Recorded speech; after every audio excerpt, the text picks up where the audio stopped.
This is a reading of a student's transcript of a workshop given by Ernest Holmes, titled "The Power is in Your Word."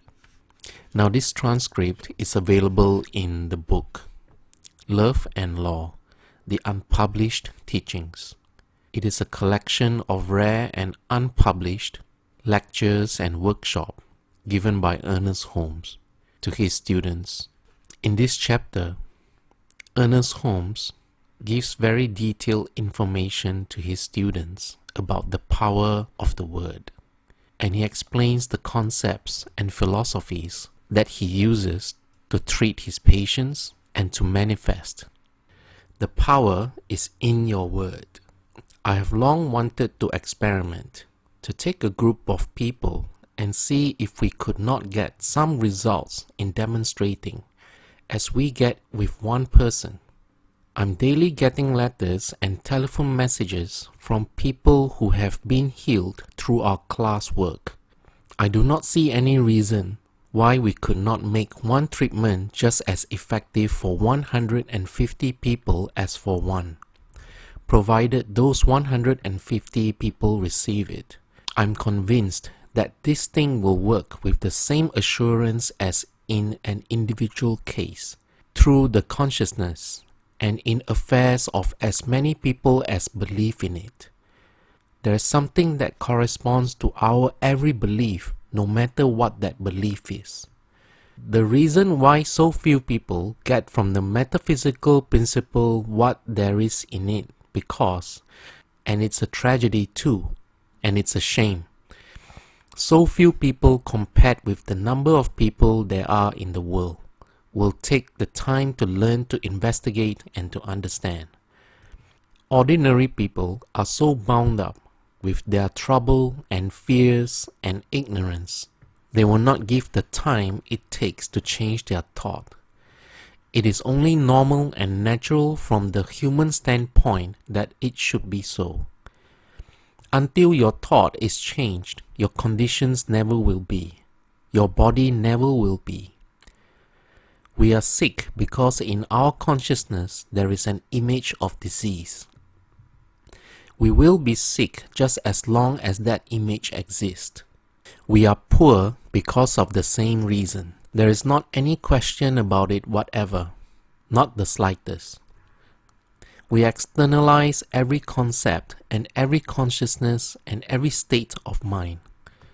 Now, it depends upon the individual who are being helped just as much as it does the ones who are helping.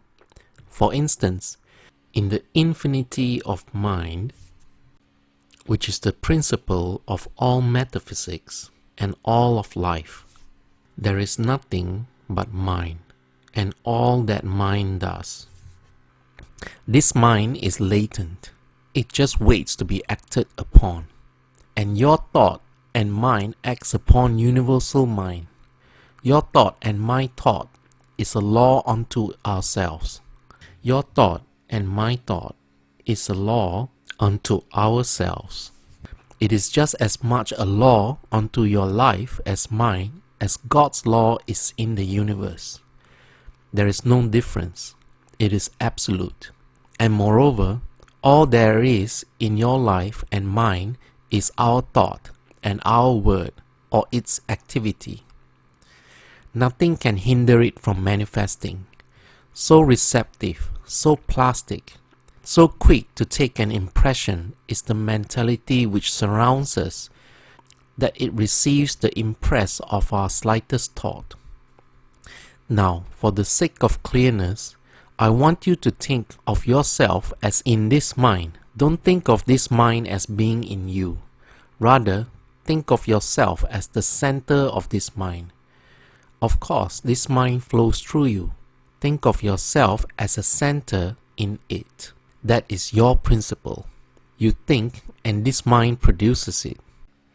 Now, there is one of the big points in metaphysics, and it is one of the reasons why so few people succeed. They do not understand the impersonal nature of mind. They think, I've got something tremendous to do. I have to hold the thought. Thinking the thought is what does something. Thought sows the seed in mind, and without this mind, nothing could be made. You could not be sick without it. It is not your mind, so no human thought has anything to do with it. It is mind, infinite and changeless, eternal, and all the mind there is. It will give us an entirely different concept of the metaphysical principle if, instead of thinking my mind does so and so, we think mine does it. Of course, it is your mind. Also, it is your principle. That person gets the best result who realizes the impersonality of mind, the absoluteness of it, and then who can project into it the clearest concept. The reason being that all is law of cause and effect. We think a thought into mind, and mind returns it to us manifested as we thought it. First, the impulse to think, then the thought. Then the thought is imaged as infinite mind, and infinite mind creates and causes it to become an effect. That is always the way it works. Just see how we may relieve ourselves. The responsibility rests in mind to do the creating, not in you and not in me. We are not responsible for the slightest thing in this regard. What I mean is this: neither by your taking thought or by my taking thought, humanly thinking, could we do the slightest thing. But there is the principle that flows in and flows through us and everybody that does the thing.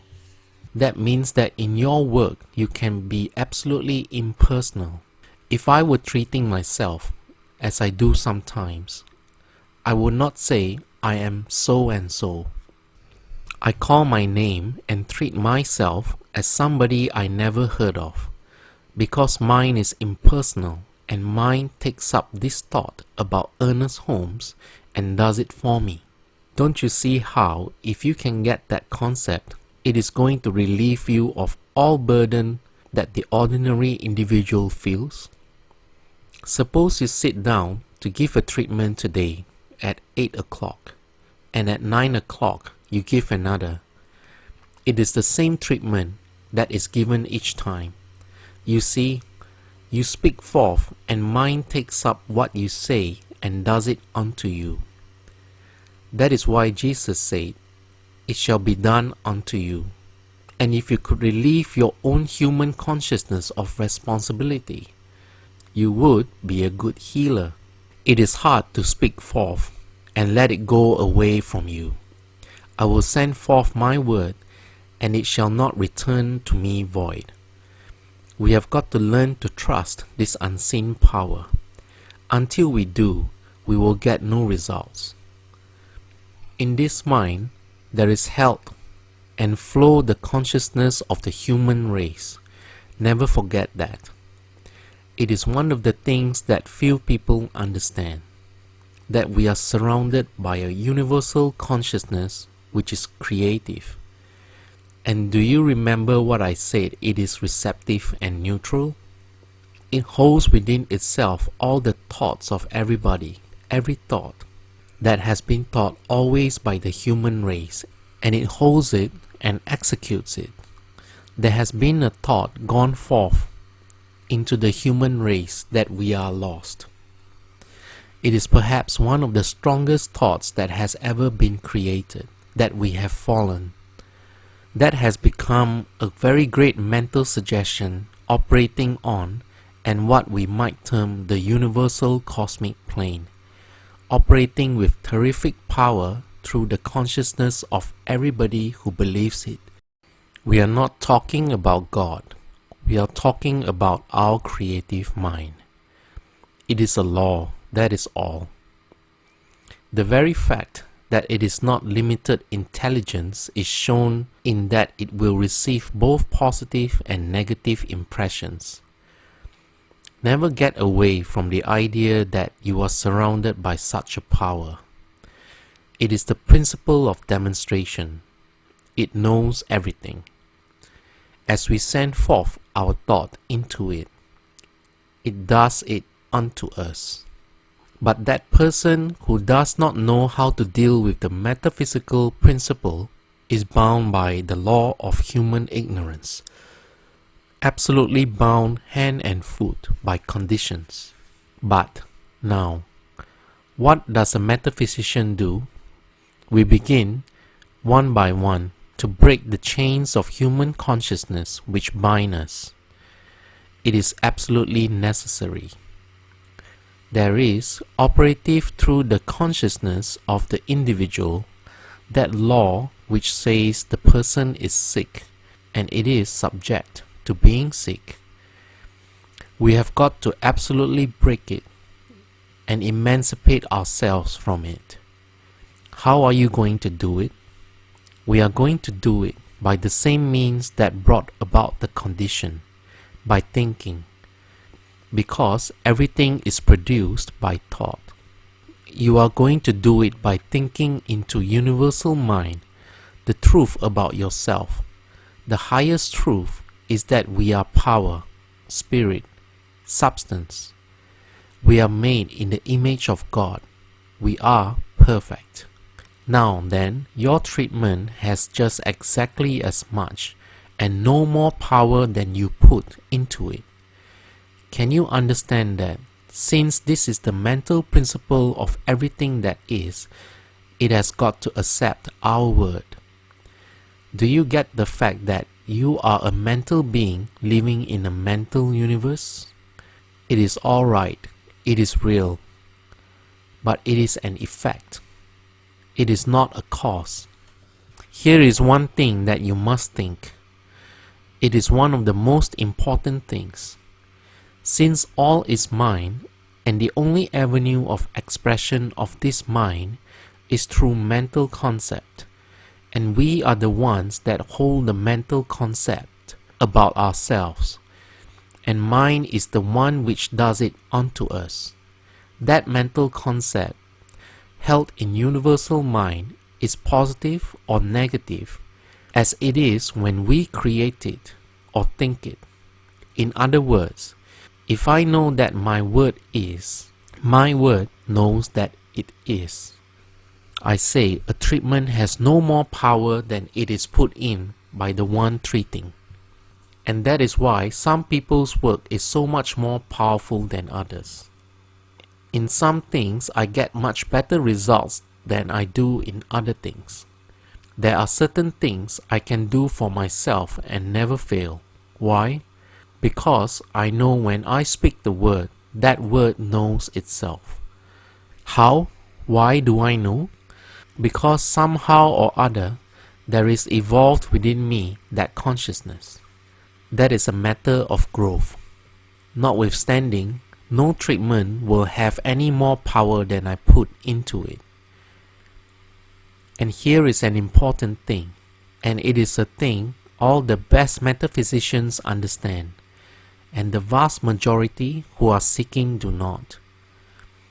When you give your treatment, you must know within your own consciousness that this treatment is the activity of absolute intelligence, absolute power, and that it knows within itself. That is why mind knows this treatment is eternal. It cannot be upset. It cannot be waylaid. It cannot be operated against.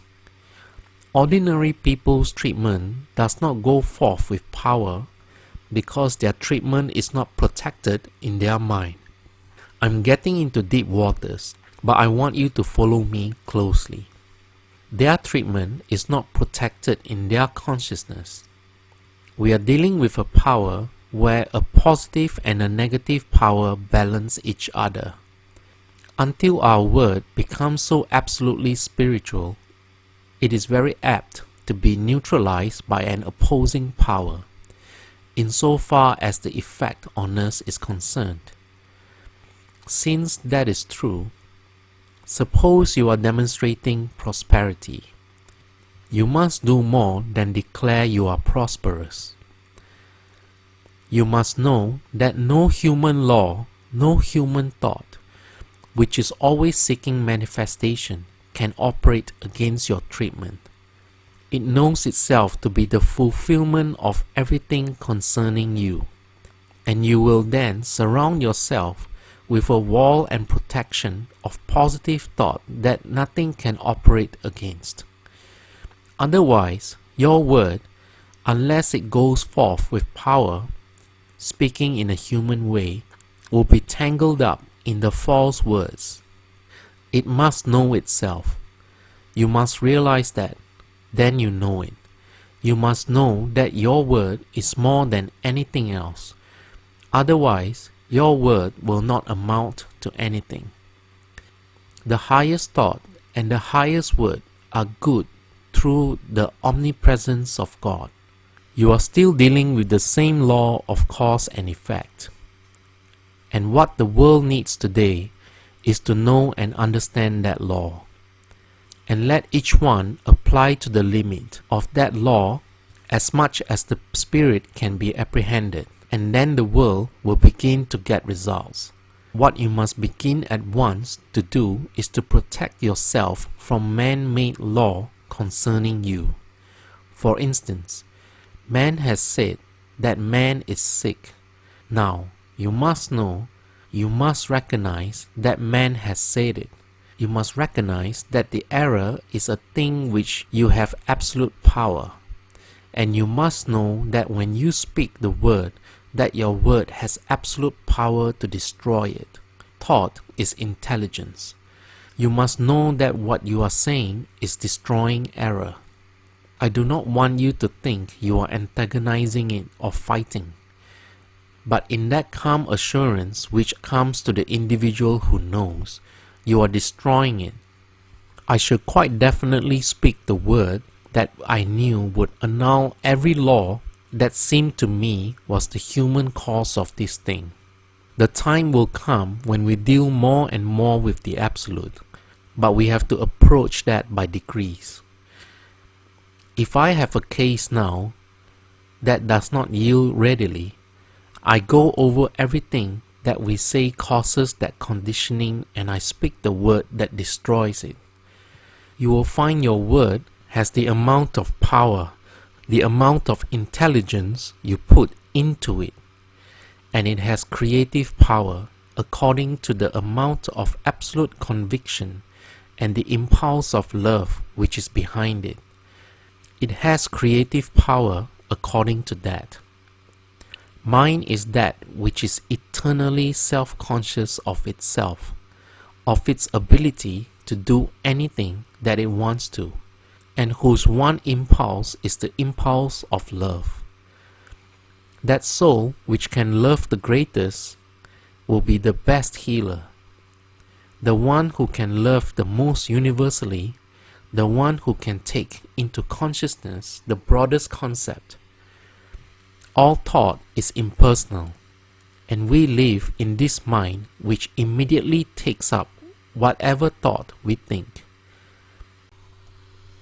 Suppose you have your business and you want to treat your business. You declare for the divine activity. Know, first of all, you must realize this, since it is the principle of everything. All is mind. That must be very real in your consciousness. If you think something depends on the condition, you are bound by that. First, you must know that all is mind. Then you must know that the activity of mind is thought.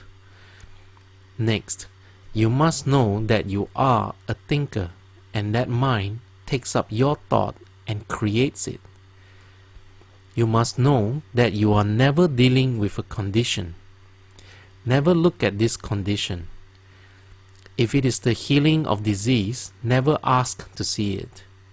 Never ask your patient how he or she is feeling, etc. And when your patient sits down for treatment, if it is a disease, the first thing to do in your consciousness is to clear up all false thought they have been giving you. It is the same thing in your business. You must clear up all of the false consciousness which says you are limited to thus and so. And when you get a clear concept that all is mind governed through thought, that you are a thinker and you are a center of mind, that thought makes your word more impersonal. Always, the more you can get away from personality, the better. That does not mean you should not care for people. We are living in mind, and there is nothing but mind and its manifestation. Right then and there, you begin to declare and make your declaration the eternal truth of mind. Then think impersonally. You must feel you are stating the truth about the universal. That gives you a bigger concept and a bigger receptivity for a bigger power. The only reason I know for doing this is that it will give you better results by doing it. You must feel like this: I'm going to have a kind of a formula, not a formula, but a kind of a form around which you could weave your own words for what I consider a very good way to give a treatment. Suppose we are taking a case of a disease. First of all, we must recognize the absolute supremacy of mind and spirit. Then, we must know there is no such thing as people call corruptible, carnal. There is no such thing as a physical person. I explain that in case some of you think there is no material person. If by physical you mean something that is unspiritual, there is no such thing. There is nothing but mind or spirit, out of which a human can be made of. We have been handling ourselves as if we are detached from mind and spirit, as we were something entirely separate. There is no more intelligence in your finger than your mind puts in it. There is no physical human to operate in, upon, or through. Otherwise, you will always find yourself fighting a condition. You must realize there is but one mind, and everything is the activity of that mind, and what you are doing is declaring the truth into that mind, and that mind is going to execute the truth. Simply suppose I am A here, and B is in New York City, or any distant city. A wants to give B a treatment. Some might tell B to sit down at a certain hour and get perfectly passive. That has nothing more to do with the metaphysical principle than my trying to hypnotize that chair. Here is mind, infinite, self-conscious. You are not trying to send a thought into the consciousness of your patient. That is a very, very dangerous thing to do. Here is mind, and we must know into it something for that patient. That is all you could do anyway. The patient has asked for a treatment. Of course, the treatment has got to become effective in the patient's consciousness before it will heal. Here is the infinite principle that there is one mind, and we begin to know the truth about the patient and speak that truth into mind. My responsibility begins when I begin to know the truth in myself, whether the patient ever gets it. You must know that it can heal. You must know that no thought of the patient, no suggestion against it can operate against it. When you have known that, that is all there is to it. I'm going to treat B in New York City. That is all I have got to think about B, and begin to state the truth. There is a power that is infinitely greater than we are. We will begin to get results. You are relieved of all responsibility. The sooner you get that, the quicker you will be able to work. If you could work in just as impersonal a way as for yourself, you could obtain better results. You have a business. Call your name into mind and begin to give your name a treatment, destroying in consciousness all false thought. If you get the right mentality, the business will be right. In order to help yourself the most effectively, you will have to learn to do it impersonally. There is nothing in my metaphysical work I make personal. I set the whole thing out into mind. Suppose I get a letter from a person in San Francisco asking for treatment. I begin immediately to declare the truth. And if a thought comes to me that this declaration of truth is not sufficient, I begin again. How many people have tried to give a treatment and felt that it was not sufficient? That is impersonal evil trying to make itself felt. As soon as that thought comes to you, turn and destroy it, erase it, get rid of it. Get it out of your consciousness and declare that this word is effective and it can produce, that it can, that it does, it is. Realize that your word does it. If you do not learn to control your thought, thought will control you. What you have to do is with thought and not with people. If you're treating your own business, learn to get it right out in mind. If I want to give myself a treatment, say for a headache, I will give myself a treatment just the same as I would if you were manifesting that thought and you asked for a treatment. If I wanted to give myself a treatment for prosperity, I will take the same thing. I will begin to realize the truth about myself into mine, just the same as if I were treating somebody else. And now, the people who, within their consciousness, can get the clearest concept and expect most vividly the thing that they are after will get it the quickest.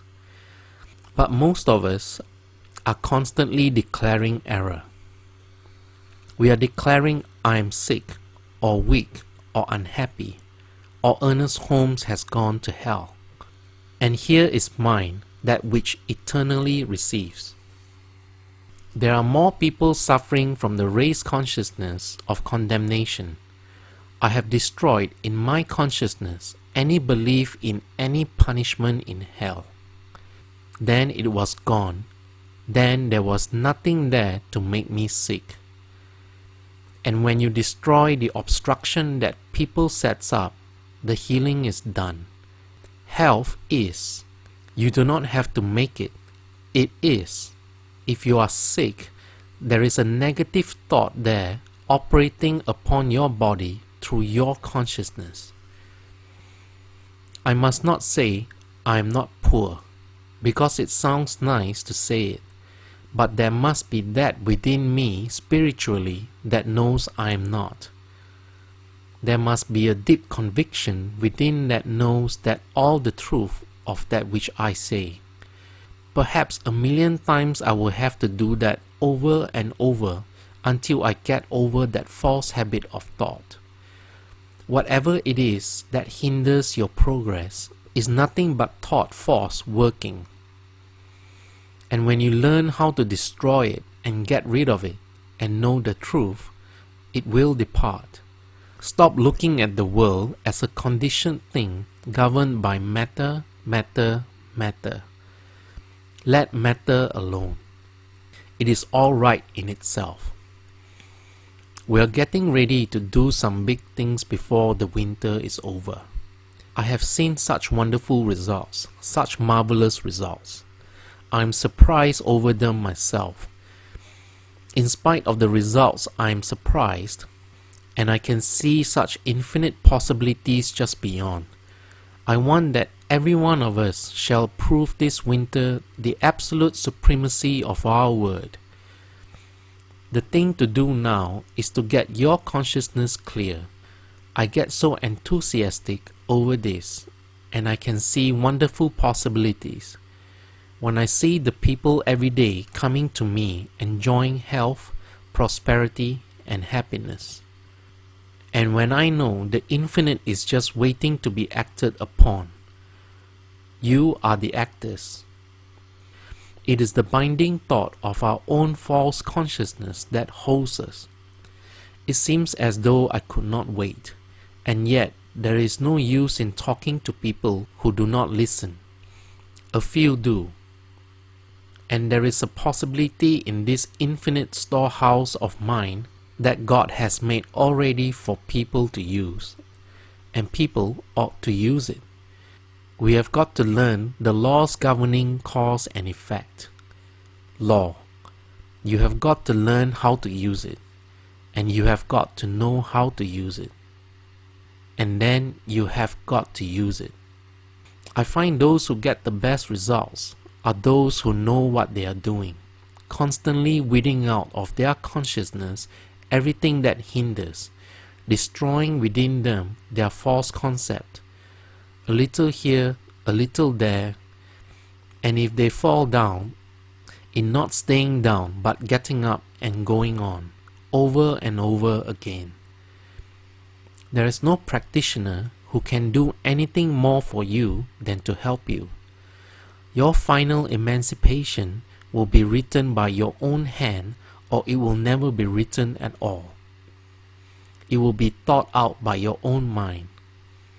It will govern your own consciousness as it recognizes the supremacy of mind, the infinite impulse of spirit, and your own divine birthright to use it. I have made a careful study since I have been investigating metaphysics. I have investigated it and proved it. I do not think we have a right to talk about anything we do not know about. I know that under the right systematic training of thought, individuals can make themselves happy, prosperous, and well, and from that I believe there will be a state of consciousness that would do it at once. I have not arrived at that state of consciousness, and we have got to begin where we are. So that is what we must learn. Because we cannot speak some magic word and make something appear, because we cannot walk on water and pass through a wall, it cannot be said that it cannot be done.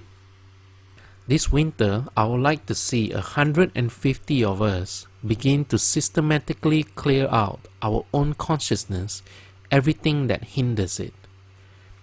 Now, we can do that if you will work absolutely together as one, and take a certain line of consciousness each week and go after it scientifically, and come here and discuss it and find out what hinders it. I bet each person will look back and think it is an entirely different world. It takes time for us to grow the right kind of a consciousness. First, I had all of my own thought to overcome, my own observing of false condition. Then I also had to heal myself of what other people said about me. You start to do a new thing, and people will say it can't be done. They are making a law for you. Malpractice, it is called in Christian Science. You cannot in one bound, you cannot in one jump expect to find yourself renewed in body, soul, and mind, and spirited into a new condition. But you do find, as I have, that a little here, little there is evident in your experience. Compare the consciousness today with what it was 4 or 6 months ago. As I compare the results, I find it is a new result I am getting. I find I am operating at a much higher law, and I find that my consciousness is even externalizing everything in the world. 4 or 6 months ago, it was a limited concept. It was a limited manifestation. There is a law of growth. We must learn to trust that law of growth. We must believe in it. if we will wait and know that divine law and order will bring that thing upon us. As sort of a preparation for our consciousness, those who intend to make this more or less a permanent thing, let us begin this way. Follow one line of thought if you want to demonstrate. Your thought has not been clear on one thing long enough to produce. Let us get our thought clear and picture it clear enough. As far as you are concerned, there is only causation, that is, mind. This is your infinite principle of life. It is good. It wants to be. It can be all that you need. All that you will ever have comes from it, and all you ever have had came from it. And it comes flowing through your consciousness, externalizing itself through the avenues of your thinking. You must learn to control your thoughts. We must learn to control our thought, and it is all we need to do. To learn how to do this thing, we destroy false thought. We create the true, and then know the true until the thing happens. It is not only a privilege and a pleasure and a benefit to the individual because it gives them all that there is for all there is not. But I believe it is a solemn duty and obligation imposed upon every individual who believes this thing is true to prove it. I say it is a solemn obligation to you and to me to prove this principle in our lives and so get such absolute direct results that the world will sit up and know that the mental and spiritual principle is supreme. It is the only thing that will save the world from itself. The reason that Jesus never started a religion or a center or wrote a book or started a church or formed a government, all of which he could have done infinitely better than anybody that ever lived, is because he was the wisest man who ever lived. He never did these things because he left the complete unfoldment of understanding to take place after his exit from this world. He said, "The Spirit of truth, when it comes to you, you will receive all things." Can you not see? It is when first this spirit is awakened within the individual that there is any inspiration, any power. What we must learn to do is to scientifically dispose of everything that hinders this spirit from working.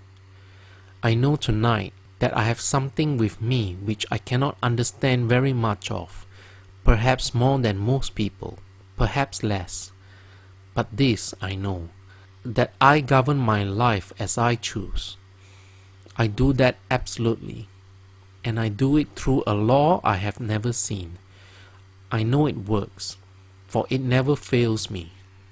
I know I have so much of that ability as I believe in, and I can see that Jesus, with his infinite understanding, could say, "Whatsoever ye believe, it will be done unto you." He understood the law of cause and effect. Right off, you know enough.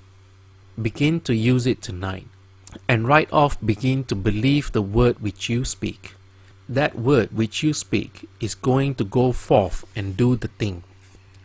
Know that it has the power, the intelligence, and know it is accomplished when you speak it. So it shall be to each one of us looking to the truth, believing in the absolute reality of the spiritual power of thought over everything else. For that reason, and for that reason alone, let us gather together with the determination to do it. It will convince 1,500 people. And so in this way, it is the only way the world will ever be saved. We may seem to be doing a small thing, but we are doing a thing which reaches throughout the universe. We are unified with that movement which will ultimately save the world.